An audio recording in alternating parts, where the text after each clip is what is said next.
ಪಿಲಿಗೊಬ್ಬು ಸಮಿತಿಯ ಅಧ್ಯಕ್ಷ ಪುತ್ತೂರು ಉಮೇಶ್ ನಾಯಕ್, ಪ್ರಧಾನ ಕಾರ್ಯದರ್ಶಿ ಶರತ್ ಆಳ್ವ ಕೂರೇಲು, ಸಂಚಾಲಕ ನಾಗರಾಜ್ ನಡುವಡ್ಕ ಸೇರಿದಂತೆ ಸಂಸ್ಥೆಯ ವಿವಿಧ ಪದಾಧಿಕಾರಿಗಳು ಹಾಗೂ ಸದಸ್ಯರು ಉಪಸ್ಥಿತರಿದ್ದರು. ಪುತ್ತೂರಿನಿಂದ ಮಂಗಳೂರಿಗೆ ತೆರಳುತ್ತಿದ್ದ ಆಂಬ್ಯುಲೆನ್ಸ್ ಮಂಗಳೂರಿನ ಪಡೀಲು ಸಮೀಪ ಪಲ್ಟಿಯಾಗಿ ಆಂಬ್ಯುಲೆನ್ಸ್ನಲ್ಲಿದ್ದ ರೋಗಿ ಹಳೆನೇರಂಕಿ ಗ್ರಾಮದ ರಾಮಜಾಲು ನಿವಾಸಿ ದಾಸಪ್ಪ ರೈ ಸ್ಥಳದಲ್ಲೇ ಮೃತಪಟ್ಟು ಅವರ ಪತ್ನಿ, ಮಗ ಹಾಗೂ ಸಂಬಂಧಿಕ ಯುವಕನೋರ್ವ ಗಾಯಗೊಂಡಿರುವ ಘಟನೆ ಸೆಪ್ಟೆಂಬರ್ 25ರಂದು ಮುಂಜಾನೆ ಸಂಭವಿಸಿದೆ.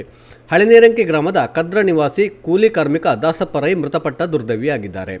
ಮುಂಜಾನೆ 4 ಗಂಟೆ ವೇಳೆಗೆ ಆಂಬ್ಯುಲೆನ್ಸ್ ಫಸ್ಟ್ ನ್ಯೂರೋ ಆಸ್ಪತ್ರೆಯ ಸಮೀಪ ಚಾಲಕನ ನಿಯಂತ್ರಣ ತಪ್ಪಿ ಪಲ್ಟಿಯಾಗಿ ವಿದ್ಯುತ್ ಕಂಬಕ್ಕೆ ಗುದ್ದಿದೆ. ಈ ಘಟನೆಯಲ್ಲಿ ಆಂಬ್ಯುಲೆನ್ಸ್ನಲ್ಲಿದ್ದ ರೋಗಿ ದಾಸಪ್ಪ ರೈ ಸ್ಥಳದಲ್ಲೇ ಮೃತಪಟ್ಟು ಅವರ ಪತ್ನಿ ನಳಿನಿ ರೈ, ಪುತ್ರ ಹರ್ಷಿತ್ ಹಾಗೂ ಸಂಬಂಧಿ ಯುವಕ ಮನೀಶ್ ಗಾಯಗೊಂಡು ಆಸ್ಪತ್ರೆಗೆ ದಾಖಲಾಗಿದ್ದಾರೆ ಎಂದು ವರದಿಯಾಗಿದೆ. ಪ್ರಸ್ತುತ ಮಂಗಳೂರಿನ ದೇರಳಕಟ್ಟೆಯಲ್ಲಿರುವ ಪ್ರತಿಷ್ಠಿತ ಕೆಎಸ್ ಹೆಗ್ಡೆ ಆಸ್ಪತ್ರೆಯಲ್ಲಿ ಶಸ್ತ್ರಚಿಕಿತ್ಸಾ ವಿಭಾಗದ ಅಸಿಸ್ಟೆಂಟ್ ಪ್ರೊಫೆಸರ್ ಆಗಿ ಸೇವೆ ಸಲ್ಲಿಸುತ್ತಿರುವ ಡಾಕ್ಟರ್ ಪ್ರಜ್ವಲ್ ಚಂದ್ರಶೇಖರ್ ಸೆಪ್ಟೆಂಬರ್ 28ರಿಂದ ಪ್ರತಿ ಶನಿವಾರ ಸಾಯಂಕಾಲ ಹಾಗೂ ಆದಿತ್ಯವಾರ ಬೆಳಿಗ್ಗೆ ಉಷಾ ಪಾಲಿಕ್ಲಿನಿಕ್ನಲ್ಲಿ ಸೇವೆಗೆ ಲಭ್ಯರಿದ್ದಾರೆ. ಶಸ್ತ್ರಚಿಕಿತ್ಸಾ ಕ್ಷೇತ್ರದಲ್ಲಿ ಸುದೀರ್ಘ 10 ವರ್ಷಗಳ ಅನುಭವವನ್ನು ಹೊಂದಿರುವ ಇವರು ಲ್ಯಾಪ್ರೋಸ್ಕೋಪಿಕ್ ಶಸ್ತ್ರಚಿಕಿತ್ಸೆ ಹಾಗೂ ಎಂಡೋಸ್ಕೋಪಿಯಲ್ಲಿ ಫೆಲೋಶಿಪ್ ಪಡೆದಿದ್ದು ಪ್ರಮಾಣೀಕೃತ ಲೇಸರ್ ಪ್ರೊಕ್ಟಾಲಜಿಸ್ಟ್ ಆಗಿರುತ್ತಾರೆ. ಕೇರಳದ ಕಲ್ಲಿಕೋಟೆಯಲ್ಲಿರುವ ಮರ್ಕಜ್ ನಾಲೆಜ್ ಸಿಟಿ ಸಂಸ್ಥೆ ಆಯೋಜಿಸಿರುವ ಮೀಮ್ ಕವಿಗೋಷ್ಠಿಗೆ ಮೊಹಮ್ಮದ್ ಅನ್ಸಾದ್ ಕಬಕ ಆಯ್ಕೆಗೊಂಡಿದ್ದಾರೆ. ಇವರು ಕಬಕದ ಯೂಸುಫ್ ಮತ್ತು ನಸೀಮಾ ದಂಪತಿ ಪುತ್ರ. ಇವರು ಪ್ರಸ್ತುತ ಸುರಿಬೈಲ್ ದಾರುಲ್ ಅಶ್ ಅರಿಯಾ ವಿದ್ಯಾಸಂಸ್ಥೆಯಲ್ಲಿ ಕಲಿಯುತ್ತಿದ್ದಾರೆ. ಕಟ್ಟಾವು ಇನ್ಶೂರೆನ್ಸ್ ಸೆಂಟರ್ ಮಾಲಕ ಉದ್ಯಮಿ ಸತೀಶ್ ರೈ ಕಟ್ಟಾವು ಇತ್ತೀಚೆಗೆ ಇಂಡೋನೇಷ್ಯಾದಲ್ಲಿ ನಡೆದ ಐಸಿಐಸಿಐ ಲೊಂಬಾರ್ಡ್ ಇನ್ಶೂರೆನ್ಸ್ ಸಂಸ್ಥೆಯ ಸಮ್ಮೇಳನದಲ್ಲಿ ದೇಶದ ಅತ್ಯಂತ ಹೆಚ್ಚು ಬಿಸಿನೆಸ್ ಮಾಡುವವರಲ್ಲಿ ಒಬ್ಬರಾಗಿ ಪ್ರಶಸ್ತಿಯನ್ನು ಪಡೆದುಕೊಂಡರು. ಸಿರಾಜುಲ್ ಹುದಾ ಸ್ಟೂಡೆಂಟ್ ಫೆಡರೇಷನ್ ಸುಲ್ತಾನ್ ನಗರ ಕಬಕ ಇದರ ನೂತನ ಪದಾಧಿಕಾರಿಗಳನ್ನು ಆಯ್ಕೆ ಮಾಡಲಾಯಿತು. ಗೌರವಾಧ್ಯಕ್ಷ ಬಶೀರ್ ಮದನಿ ದುವಾ ನೆರವೇರಿಸಿದರು. ಸಮಿತಿಯ ನೂತನ ಅಧ್ಯಕ್ಷರಾಗಿ ಅಂಫಲ್ ಸುಲ್ತಾನ್ ನಗರ ಹಾಗೂ ಪ್ರಧಾನ ಕಾರ್ಯದರ್ಶಿಯಾಗಿ ಅಬುಬಕರ್ ಆಯ್ಕೆಯಾದರು. ರೋಟರಿ ಕ್ಲಬ್ ಪುತ್ತೂರು ವತಿಯಿಂದ ಸವಣೂರು ಉನ್ನತ ಹಿರಿಯ ಪ್ರಾಥಮಿಕ ಶಾಲೆಗೆ ಕಂಪ್ಯೂಟರ್ ಮತ್ತು ಪ್ರಿಂಟರ್ ಕೊಡುಗೆಯನ್ನು ನೀಡಲಾಯಿತು. ಕೃಷ್ಣಕುಮಾರ್ ದೇವಸ್ಯ ಕೊಡುಗೆಯನ್ನು ನೀಡುವಲ್ಲಿ ಪ್ರಯತ್ನಿಸಿದರು. ಸವಣೂರು ಉನ್ನತ ಹಿರಿಯ ಪ್ರಾಥಮಿಕ ಶಾಲೆಯ ಮುಖ್ಯ ಶಿಕ್ಷಕ ನಿಂಗರಾಜು, ಶಿಕ್ಷಕ ಗಣೇಶ್, ಎಸ್ಡಿಎಂಸಿ ಸದಸ್ಯ ಅಶ್ರಫ್ ಜನತಾ ಮತ್ತು ರೋಟರಿ ಪದಾಧಿಕಾರಿಗಳು ಈ ಸಂದರ್ಭದಲ್ಲಿ ಉಪಸ್ಥಿತರಿದ್ದರು. ಬಪ್ಪಳಿಗೆಯಲ್ಲಿರುವ ಅಂಬಿಕಾ ಮಹಾವಿದ್ಯಾಲಯದ ರಾಷ್ಟ್ರೀಯ ಸೇವಾ ಯೋಜನಾ ಘಟಕದ ವಿಶೇಷ ಉಪನ್ಯಾಸ ಕಾರ್ಯಕ್ರಮ ನಡೆಯಿತು. ಅಂಬಿಕಾ ಮಹಾವಿದ್ಯಾಲಯದ ವಾಣಿಜ್ಯ ವಿಭಾಗದ ಮುಖ್ಯಸ್ಥೆ ಅನನ್ಯ ವಿ ಉಪನ್ಯಾಸ ನೀಡಿದರು. ಅಧ್ಯಕ್ಷತೆ ವಹಿಸಿದ್ದ ಅಂಬಿಕಾ ಮಹಾವಿದ್ಯಾಲಯದ ಪ್ರಾಚಾರ್ಯ ರಾಕೇಶ್ ಕುಮಾರ್ ಕಮ್ಮಜೆ, ಅಂಬಿಕಾ ಸಮೂಹ ಶಿಕ್ಷಣ ಸಂಸ್ಥೆಗಳ ಆಡಳಿತಾಧಿಕಾರಿ ಗಣೇಶ್ ಪ್ರಸಾದ್ ಎ, ರಾಷ್ಟ್ರೀಯ ಸೇವಾ ಯೋಜನೆಯ ಸಂಯೋಜಕ ಹರ್ಷಿತ್ ಪಿಂಡಿವನ ಹಾಗೂ ವಿದ್ಯಾರ್ಥಿಗಳು ಉಪಸ್ಥಿತರಿದ್ದರು. ರಾಜ್ಯದ ಕರಾವಳಿ ಸೇರಿದಂತೆ ರಾಜ್ಯಾದ್ಯಂತ ಮುಂದಿನ 4 ದಿನ ವ್ಯಾಪಕ ಮಳೆಯಾಗಲಿದೆ ಎಂದು ಹವಾಮಾನ ಇಲಾಖೆ ಮುನ್ಸೂಚನೆ ನೀಡಿದೆ. ಸೆಪ್ಟೆಂಬರ್ 25ರಂದು ಕರಾವಳಿಯ ಉಡುಪಿ, ಉತ್ತರ ಕನ್ನಡ, ದಕ್ಷಿಣ ಕನ್ನಡ ಜಿಲ್ಲೆಗಳಲ್ಲಿ ರೆಡ್ ಅಲರ್ಟ್ ಘೋಷಿಸಲಾಗಿದ್ದು, ಸೆಪ್ಟೆಂಬರ್ 26ರಂದು ಕರಾವಳಿಯ ಎಲ್ಲ ಜಿಲ್ಲೆಗಳಿಗೆ ಆರೆಂಜ್ ಅಲರ್ಟ್ ನೀಡಲಾಗಿದೆ. ಸೆಪ್ಟೆಂಬರ್ 27 ಮತ್ತು 28ರಂದು ಹೆಚ್ಚಿನ ಮಳೆಯಾಗಲಿದೆ ಎಂದು ಹವಾಮಾನ ಇಲಾಖೆ ಮುನ್ಸೂಚನೆ ನೀಡಿದೆ. ಬಿಜೆಪಿ ಪುತ್ತೂರು ನಗರ ಮತ್ತು ಗ್ರಾಮಾಂತರ ಮಂಡಲದ ಮನ್ ಕಿ ಬಾತ್ನ ಮಹಾಶಕ್ತಿ ಕೇಂದ್ರ ಮತ್ತು ಶಕ್ತಿ ಕೇಂದ್ರ ಪ್ರಮುಖರ ಸಭೆಯು ಸೆಪ್ಟೆಂಬರ್ 25ರಂದು ಪುತ್ತೂರು ಬಿಜೆಪಿ ಕಚೇರಿಯಲ್ಲಿ ನಡೆಯಿತು. ಈ ಸಂದರ್ಭ ಗ್ರಾಮಾಂತರ ಮತ್ತು ನಗರ ಮಂಡಲದ ಮನ್ ಕಿ ಬಾತ್ ಮಹಾಶಕ್ತಿ ಕೇಂದ್ರಗಳ ಪ್ರಮುಖರ ಘೋಷಣೆ ಮಾಡಲಾಯಿತು. ಪಂಡಿತ್ ದೀನ್ ದಯಾಳ್ ಉಪಾಧ್ಯಾಯ ಜಯಂತಿ ಕಾರ್ಯಕ್ರಮದಲ್ಲಿ ಪುಷ್ಪಾರ್ಚನೆ ಮಾಡಿದ ಬಳಿಕ ಜಿಲ್ಲಾ ಮನ್ ಕಿ ಬಾತ್ ಸಂಚಾಲಕ ದೇವಪ್ಪ ಪೂಜಾರಿ ಮೋದಿಯವರ ಮನ್ ಕಿ ಬಾತ್ ಕಾರ್ಯಕ್ರಮದ ಕುರಿತು ಮಾಹಿತಿ ನೀಡಿದರು. ಕನ್ನಡ ಚಲನಚಿತ್ರ ನಟ ಧನ್ವೀರ್ ಗೌಡ ಶ್ರೀ ಕ್ಷೇತ್ರ ಹನುಮಗಿರಿಗೆ ಭೇಟಿ ನೀಡಿದರು. ಈ ಸಂದರ್ಭದಲ್ಲಿ ಶ್ರೀ ಪಂಚಮುಖಿ ಆಂಜನೇಯ ಸ್ವಾಮಿಗೆ ಪೂಜೆಯನ್ನು ಸಲ್ಲಿಸಿ ಮುಂದಿನ ತನ್ನ ಸಿನಿಮಾ ಯಶಸ್ವಿಯಾಗಲೆಂದು ಪ್ರಾರ್ಥಿಸಿದರು. ಕ್ಷೇತ್ರದ ಅರ್ಚಕ ರವೀಶ್ ಭಟ್ ಪ್ರಸಾದವನ್ನು ವಿತರಿಸಿದರು. ಪಂಡಿತ್ ದೀನ್ ದಯಾಳು ಉಪಾಧ್ಯಾಯರ ಜನ್ಮದಿನಾಚರಣೆಯನ್ನು ಬಿಜೆಪಿ ಶಕ್ತಿ ಕೇಂದ್ರದ ಪ್ರಮುಖ ಜಯಕರ ಪೂಜಾರಿ ಕಲ್ಲೇರಿಯವರ ಮನೆಯಲ್ಲಿ ಆಚರಿಸಲಾಯಿತು. ಸುಳ್ಯ ವಿಧಾನಸಭಾ ಕ್ಷೇತ್ರದ ಶಾಸಕಿ ಭಾಗೀರಥಿ ಮುರುಳ್ಯ ಭಾಗವಹಿಸಿ ಪಂಡಿತ್ ದೀನ್ ದಯಾಳು ಜೀವನ ಚರಿತ್ರೆಯ ಬಗ್ಗೆ ತಿಳಿಸಿ ಬಿಜೆಪಿ ಬೆಳೆದು ಬಂದ ರೀತಿಯನ್ನು ಕಾರ್ಯಕರ್ತರಿಗೆ ವಿವರಿಸಿದರು. ಕೌಡಿಚ್ಚಾರು ನಿವಾಸಿ ಕೃಷಿಕ ತಿಮ್ಮಣ್ಣ ಮೂಲ್ಯ ಹೃದಯಾಘಾತದಿಂದ ಸೆಪ್ಟೆಂಬರ್ 25ರಂದು ನಿಧನರಾದರು. ಮೃತರು ಪತ್ನಿ ಪ್ರೇಮಲತಾ, ಮಗಳು ಅಮಿತಾ, ಮಗ ನಿತಿನ್, ಮಿಥುನ್, ಅಳಿಯ ಶಶಿಕಾಂತ್, ಸೊಸೆ ದೀಪಿಕಾ ಮತ್ತು ಮೊಮ್ಮಕ್ಕಳನ್ನು ಅಗಲಿದ್ದಾರೆ. ಅಂಬಿಕಾ ಸಿಬಿಎಸ್ಇ ವಿದ್ಯಾಲಯದ 10ನೇ ತರಗತಿಯ ವಿದ್ಯಾರ್ಥಿ ಅದ್ವೈತ್ ಕೃಷ್ಣ ಸಂತ ಫಿಲೋಮಿನಾ ಪದವಿ ಪೂರ್ವ ಕಾಲೇಜಿನಲ್ಲಿ ಶುಕ್ರವಾರ ನಡೆದ ಫಿಲೋ ಪ್ರತಿಭೆ 2024 ಸ್ಪರ್ಧೆಯಲ್ಲಿ ಶಿಕ್ಷಣದಲ್ಲಿ ತಂತ್ರಜ್ಞಾನದ ಪಾತ್ರ ಎಂಬ ಇಂಗ್ಲಿಷ್ ವಿಚಾರಗೋಷ್ಠಿಯಲ್ಲಿ ತೃತೀಯ ಸ್ಥಾನವನ್ನು ಮತ್ತು 9ನೇ ತರಗತಿಯ ವಿದ್ಯಾರ್ಥಿನಿಯರಾದ ರಕ್ಷಾ SS, ವೈಷ್ಣವಿ UR, ನಿಧಿ MU ಮತ್ತು 8ನೇ ತರಗತಿಯ ಇಂಚರ S ಮಯ್ಯ, ಯಶಸ್ BJ ಅವರು ಗೀತಸುಧಾ ಗಾಯನ ಸ್ಪರ್ಧೆಯಲ್ಲಿ ದ್ವಿತೀಯ ಸ್ಥಾನವನ್ನು ಪಡೆದುಕೊಂಡಿದ್ದಾರೆ. ಚಾರ್ವಾಕ ಹಾಲು ಉತ್ಪಾದಕರ ಸಂಘದ ಮಾಜಿ ಕಾರ್ಯದರ್ಶಿ, ಚಾರ್ವಾಕ ಪ್ರಾಥಮಿಕ ಕೃಷಿ ಪತ್ತಿನ ಸಹಕಾರಿ ಸಂಘದ ಮಾಜಿ ನಿರ್ದೇಶಕ, ಪಶು ಚಿಕಿತ್ಸಕ ತಿಮ್ಮಪ್ಪ ಗೌಡ ಎಣ್ಮೂರು ಇವರ ಮಾತೃಶ್ರೀ ಗೌರಮ್ಮ ಇವರ ಶ್ರದ್ಧಾಂಜಲಿ ಕಾರ್ಯಕ್ರಮ ತಿಮ್ಮಪ್ಪ ಗೌಡರ ಸ್ವಗ್ರಹದಲ್ಲಿ ನಡೆಯಿತು. ಚಾರ್ವಾಕ ಪ್ರಾಥಮಿಕ ಕೃಷಿ ಪತ್ತಿನ ಸಹಕಾರಿ ಸಂಘದ ಪೂರ್ವಾಧ್ಯಕ್ಷರು, ಖ್ಯಾತ ಯಕ್ಷಗಾನ ಕಲಾವಿದ ಗೋಪಾಲಕೃಷ್ಣ ಪಟೇಲ್ ಚಾರ್ವಾಕ ನುಡಿನಮನ ಸಲ್ಲಿಸಿದರು. ಇಚಿಲಂಪಾಡಿ ಹಾಲು ಉತ್ಪಾದಕರ ಸಹಕಾರ ಸಂಘದ 2023-24ನೇ ಸಾಲಿನ ವಾರ್ಷಿಕ ಸಾಮಾನ್ಯ ಸಭೆ ಸೆಪ್ಟೆಂಬರ್ 23ರಂದು ಸಂಘದ ಸಭಾಂಗಣದಲ್ಲಿ ನಡೆಯಿತು. ಸಭೆಯ ಅಧ್ಯಕ್ಷತೆ ವಹಿಸಿದ್ದ ಸಂಘದ ಅಧ್ಯಕ್ಷ ಕೇಶವಗೌಡ ಅಲೆಕ್ಕಿ ಮಾತನಾಡಿ, ಸಂಘವು 2023-24ನೇ ಸಾಲಿನಲ್ಲಿ 1,74,651.54 ರೂಪಾಯಿ ನಿವ್ವಳ ಲಾಭ ಗಳಿಸಿದ್ದು, ಲಾಭಾಂಶದಲ್ಲಿ ಹಾಲು ಉತ್ಪಾದಕರಿಗೆ ಪ್ರತಿ ಲೀಟರ್ ಹಾಲಿಗೆ 38 ಪೈಸೆ ಬೋನಸ್ ನೀಡಲಾಗುವುದು ಎಂದು ಘೋಷಣೆ ಮಾಡಿದರು. ಸವಣೂರು ಹಾಲು ಉತ್ಪಾದಕರ ಸಹಕಾರಿ ಸಂಘದ ವಾರ್ಷಿಕ ಸಾಮಾನ್ಯ ಸಭೆಯು ಸೆಪ್ಟೆಂಬರ್ 24ರಂದು ಸವಣೂರು ಯುವ ಸಭಾಭವನದಲ್ಲಿ ಜರುಗಿತು. ಸಂಘದ ಅಧ್ಯಕ್ಷ ಕೃಷ್ಣ ಭಟ್ ಕುಕ್ಕುಜೆ ಅಧ್ಯಕ್ಷತೆ ವಹಿಸಿ ಮಾತನಾಡಿ, ಸಂಘವು 2023-24ನೇ ಸಾಲಿನಲ್ಲಿ 1.72 ಲಕ್ಷ ರೂಪಾಯಿ ನಿವ್ವಳ ಲಾಭ ಪಡೆದಿದ್ದು, ಸದಸ್ಯರುಗಳಿಗೆ 10% ಡಿವಿಡೆಂಡ್ ಹಾಗೂ ಪ್ರತಿ ಲೀಟರ್ ಹಾಲಿಗೆ 40 ಪೈಸೆ ಬೋನಸ್ ನೀಡಲಾಗುವುದು ಎಂದರು. ಮೌಲ್ಯಾಂಕನ ಹಾಗೂ ಶ್ರೇಣೀಕರಣಕ್ಕಾಗಿ ಮಾಯಿದೆ ದೇವು ಸಮೂಹ ಶಿಕ್ಷಣ ಸಂಸ್ಥೆಗಳಲ್ಲಿ ಒಂದಾದ ಪ್ರತಿಷ್ಠಿತ ಸಂತ ಫಿಲೋಮಿನಾ ಕಾಲೇಜಿಗೆ ಮಂಗಳೂರು ವಿಶ್ವವಿದ್ಯಾನಿಲಯವು ಸ್ವಾಯತ್ತ ಸ್ಥಾನಮಾನವನ್ನು ನೀಡುವ ಅಧಿಸೂಚನೆಯನ್ನು ಹೊರಡಿಸಿದೆ. ಇದಲ್ಲದೆ ಹೊಸ ನಿಯಮಗಳ ಮೂಲಕ ಅರ್ಜಿ ಸಲ್ಲಿಸಿದ ಮೊದಲ ಕಾಲೇಜು ಆಗಿ ಮೂಡಿಬಂದಿದೆ ಎಂದು ಕಾಲೇಜಿನ ಸಂಚಾಲಕ ಲಾರೆನ್ಸ್ ಮಸ್ಕರೇನಸ್ ಹೇಳಿದರು. ಪುತ್ತೂರಿನ ಪ್ರೆಸ್ ಕ್ಲಬ್ನಲ್ಲಿ ನಡೆದ ಪತ್ರಿಕಾಗೋಷ್ಠಿಯಲ್ಲಿ ಅವರು ಮಾಹಿತಿ ನೀಡಿದರು. ಶಾಲಾ ಶಿಕ್ಷಣ ಇಲಾಖೆ ದಕ್ಷಿಣ ಕನ್ನಡ ಜಿಲ್ಲೆ ಮಂಗಳೂರು ಹಾಗೂ ಮಹಿಳಾ ಪದವಿ ಪೂರ್ವ ಕಾಲೇಜು ಮುಕ್ರಂಪಾಡಿ ಸಂಯುಕ್ತ ಆಶ್ರಯದಲ್ಲಿ ತಾಲೂಕು ಮಟ್ಟದ ಖೋಖೋ ಪಂದ್ಯಾಟ ವಿವೇಕಾನಂದ ಕ್ರೀಡಾಂಗಣದಲ್ಲಿ ನಡೆಯಿತು. ಈ ಪಂದ್ಯಾಟದಲ್ಲಿ ವಿವೇಕಾನಂದ ಪದವಿ ಪೂರ್ವ ಕಾಲೇಜಿನ ಬಾಲಕರ ತಂಡವು ಪ್ರಥಮ ಸ್ಥಾನವನ್ನು ಪಡೆದು ಜಿಲ್ಲಾ ಮಟ್ಟದ ಪಂದ್ಯಾಟಕ್ಕೆ ಆಯ್ಕೆಯಾಗಿರುತ್ತದೆ. ಬಾಲಕಿಯರ ತಂಡವು ದ್ವಿತೀಯ ಸ್ಥಾನವನ್ನು ಪಡೆದುಕೊಂಡಿದೆ. ಕಾಣಿಯೂರು ಶ್ರೀ ಲಕ್ಷ್ಮೀನರಸಿಂಹ ಭಜನಾ ಮಂಡಳಿಯ ಸುವರ್ಣ ಮಹೋತ್ಸವದ ಪ್ರಯುಕ್ತ ಕಾಣಿಯೂರು ಕಣ್ವಶ್ರೀ ಮಹಿಳಾ ಮಂಡಲದ ಶ್ರೀ ಲಕ್ಷ್ಮೀನರಸಿಂಹ ಭಜನಾ ಮಂಡಳಿ ಸುವರ್ಣ ಮಹೋತ್ಸವ ಸಮಿತಿಯ ಆಶ್ರಯದಲ್ಲಿ ವೆಲ್ನಾಕ್ ಆಸ್ಪತ್ರೆ, ಬ್ಲಡ್ ಬ್ಯಾಂಕ್ ಮಂಗಳೂರು ಇದರ ಸಹಕಾರದೊಂದಿಗೆ ಕಾಣಿಯೂರು ಸರ್ಕಾರಿ ಹಿರಿಯ ಪ್ರಾಥಮಿಕ ಶಾಲೆಯಲ್ಲಿ ಸ್ವಯಂ ಪ್ರೇರಿತ ರಕ್ತದಾನ ಮತ್ತು ರಕ್ತ ವರ್ಗೀಕರಣ ಶಿಬಿರ ನಡೆಯಿತು. ಕಾಣಿಯೂರು ಪ್ರಾಥಮಿಕ ಆರೋಗ್ಯ ಕೇಂದ್ರದ ವೈದ್ಯಾಧಿಕಾರಿ ಡಾಕ್ಟರ್ ಮಧುಶ್ರೀ ಕಾರ್ಯಕ್ರಮವನ್ನು ಉದ್ಘಾಟಿಸಿ ಮಾತನಾಡಿದರು. ಪುತ್ತೂರು ಬಿಜೆಪಿ ಕಚೇರಿಯಲ್ಲಿ ಸೆಪ್ಟೆಂಬರ್ 25ರಂದು ಬೆಳಿಗ್ಗೆ ಪಂಡಿತ್ ದೀನ್ ದಯಾಳ್ ಉಪಾಧ್ಯಾಯರ 108ನೇ ಜನ್ಮದಿನೋತ್ಸವ ಕಾರ್ಯಕ್ರಮ ನಡೆಯಿತು. ಬಿಜೆಪಿ ದಕ್ಷಿಣ ಕನ್ನಡ ಜಿಲ್ಲಾ ಪ್ರಶಿಕ್ಷಣ ಪ್ರಕೋಷ್ಠದ ಸಂಚಾಲಕ ಚಂದ್ರಶೇಖರ್ ರಾವ್ ಬಪ್ಪಳಿಗೆ ಮಾತನಾಡಿದರು. ಸಭೆಯಲ್ಲಿ ಹಿರಿಯರಾದ ಎಸ್ ಅಪ್ಪಯ್ಯ ಮಣಿಯಾಣಿ, ಕರಾವಳಿ ಅಭಿವೃದ್ಧಿ ಪ್ರಾಧಿಕಾರದ ಮಾಜಿ ಅಧ್ಯಕ್ಷ ಚನಿಲ ತಿಮ್ಮಪ್ಪ ಶೆಟ್ಟಿ, ಗೋಪಾಲಕೃಷ್ಣ ಹೇರಳೆ, ಬಿಜೆಪಿ ಗ್ರಾಮಾಂತರ ಮಂಡಲ ಅಧ್ಯಕ್ಷ ದಯಾನಂದ ಶೆಟ್ಟಿ ಉಜಿರೆಮಾರು, ನಗರ ಮಂಡಲ ಅಧ್ಯಕ್ಷ ಶಿವಕುಮಾರ್ ಮೊದಲಾದವರು ಉಪಸ್ಥಿತರಿದ್ದರು.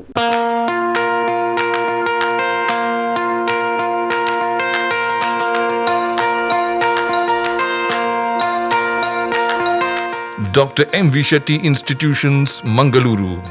Empowering dreams and achieving greatness since 1985. Dr. M.V. Shetty College prides itself in its history of 38 years.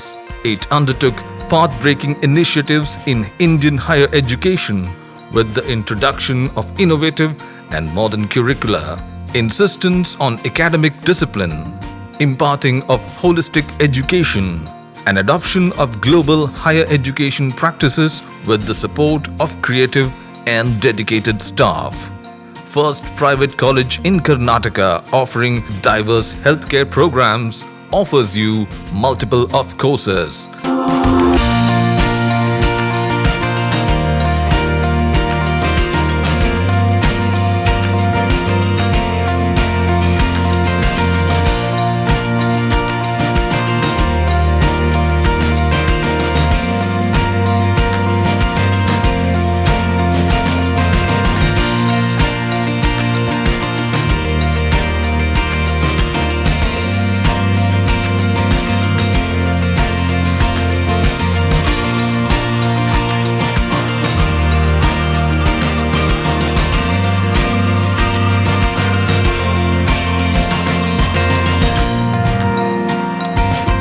Dr. M.V. Shetty Institutions is a nurturing ground for an individual's holistic development to make effective contribution to the society in a dynamic environment.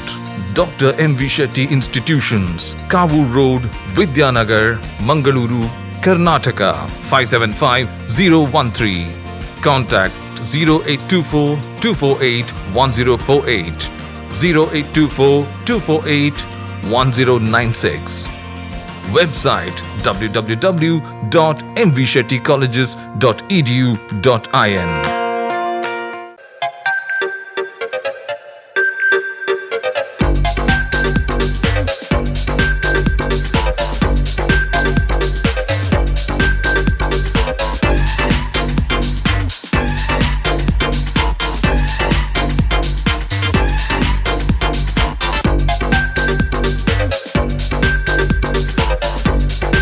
Navratan Electrical and Plumbing, wholesale dealers in electricals, plumbing, hardware, home appliances, sanitary, LED lights and electronics. All brands electronics and electrical items are under one roof. Navratan Electrical and Plumbing, opposite Sachin Traders, Main Road, Darbe, Puttur. Contact 8105973951, 9481644951. 9663814451, 08251 200 551. That's my gadget. Let's go have some fun then.